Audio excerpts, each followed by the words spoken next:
ஒரு ஊரில் ராம் என்ற ஒரு சிறிய மரக்கட்டையன் இருந்தான். அவன் மிகவும் உழைப்பாளி மற்றும் நேர்மையானவனாக இருந்தான்.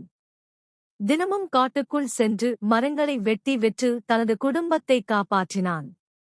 ஒரு நாள் ஒரு ஆற்றின் அருகில் மரம் வெட்டிக் கொண்டிருந்தபோது அவனது இரும்புக் கோல் அரிவாள் தவறி ஆழமான ஆற்றில் விழுந்தது. ராம் மிகவும் சோகமாக இருந்தான். அவனுக்கு வேறொரு கோல் இல்லை. அது இல்லாமையால் வேலை செய்ய முடியாது. அப்போது அங்கு ஒரு தேவி தோன்றினாள். அவள் கேட்டாள், "ஏன் அழுகிறாய், குட்டி மரக்கட்டையனே?" ராம் பதிலளித்தான், "என் அரிவாள் ஆற்றில் விழுந்துவிட்டது. அதுவே எனக்கே ஒரே ஆயுதம். அதுவின்றி நான் வேலை செய்ய முடியாதையோ." தேவி அவனைச் சமாதானப்படுத்தி ஆற்றுக்குள் நீந்திச் சென்றாள்.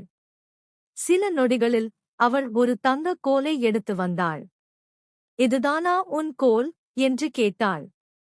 ராம் சொல்லினான், "இல்லை அம்மா, அது என் கோல் அல்ல, என் கோல் இரும்பால் ஆனதையோ." அவள் மீண்டும் ஆற்றுக்குள் சென்று ஒரு வெள்ளிக் கோலை எடுத்துக் கொண்டு வந்தாள். "இதுதான் உன்னுடையது?" ராம் கூறினான், "இல்லை, இது கூட இல்லையோ." மூன்றாவது முறையாக தேவி ராமின் பழைய இரும்புக் கோலை எடுத்துக் கொண்டு வந்தாள். ராம் மகிழ்ச்சியுடன் கூறினான், "ஆம், இதுதான் என் கோல்."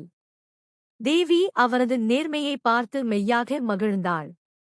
அதற்காக அவனுக்கு 3 கோல்களையும் பரிசாக அளித்தாள்: தங்கம், வெள்ளி மற்றும் அவனது பழைய இரும்புக் கோல்.